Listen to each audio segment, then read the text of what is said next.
Selanjutnya, suatu bilangan bulat habis dibagi 9 jika dan hanya jika jumlah semua bilangannya habis dibagi 9. Lalu ada bilangan bulat habis dibagi 10 jika dan hanya jika bilangan terakhirnya 0. Lalu ada bilangan bulat habis dibagi 11 jika dan hanya jika selisih jumlah bilangan genap dan ganjil habis dibagi 11. Selanjutnya, bilangan bulat habis dibagi 12 jika dan hanya jika dua bilangan terakhirnya habis dibagi 4 dan jumlahnya habis dibagi 3. Lalu ada suatu bilangan bulat habis dibagi 25 jika dan hanya jika dua bilangan terakhirnya habis dibagi 25. Lalu yang terakhir ada suatu bilangan bulat habis dibagi 125 jika dan hanya jika tiga bilangan terakhirnya habis dibagi 125. Selanjutnya di sini saya akan membahas soal dan pembahasannya. Nomor 1, buktikan bahwa 5.832 habis dibagi 8 dan habis dibagi 9. Tadi kan sudah dijelaskan bahwa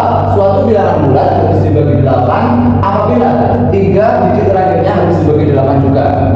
Dan habis dibagi 9 jika jumlah semua digitnya itu habis dibagi 9. Yang pertama kita akan membuktikan bahwa 5.832 ini habis dibagi 8. Berarti kan 3 digit terakhirnya harus dibagi 8 juga kan.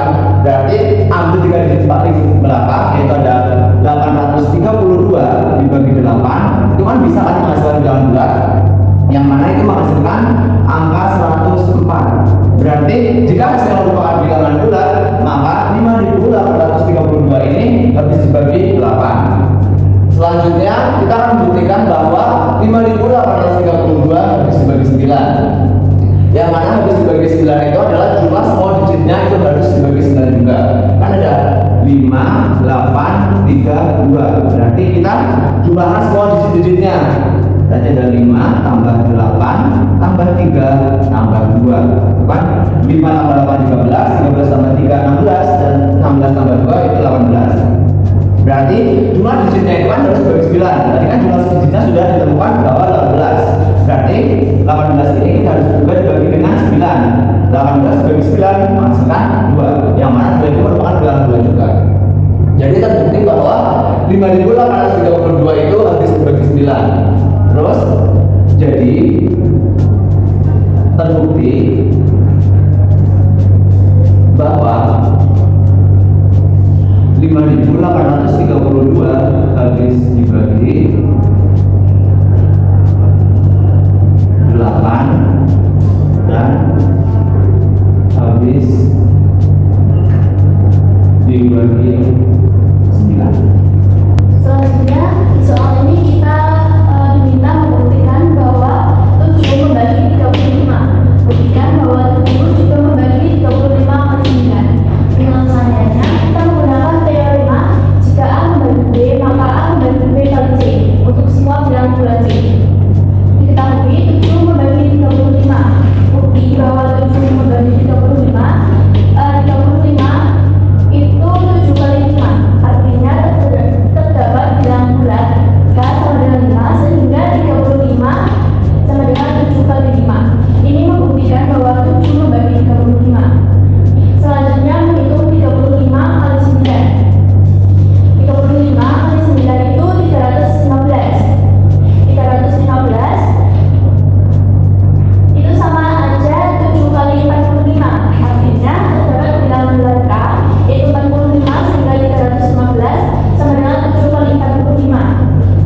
jika A membagi B dan A membagi C, maka A membagi B plus C, A membagi B BC, dan A membagi BC.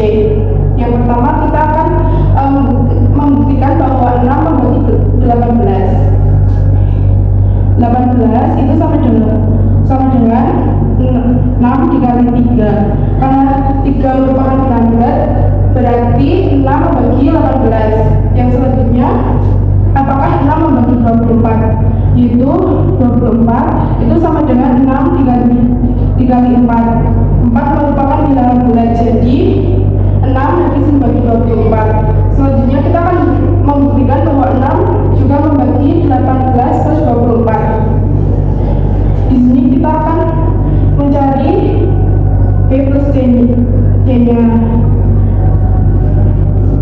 yaitu B-nya 18 dan C-nya 24. 18 ditambah 24 itu hasilnya 42. Kita akan membuktikan apakah 6 membagi 42, yaitu 42 itu sama dengan 6 dikali 7. 7 merupakan bilangan bulat, sehingga 6 habis membagi 42. Jadi karena 42 itu sama dengan 6 dikali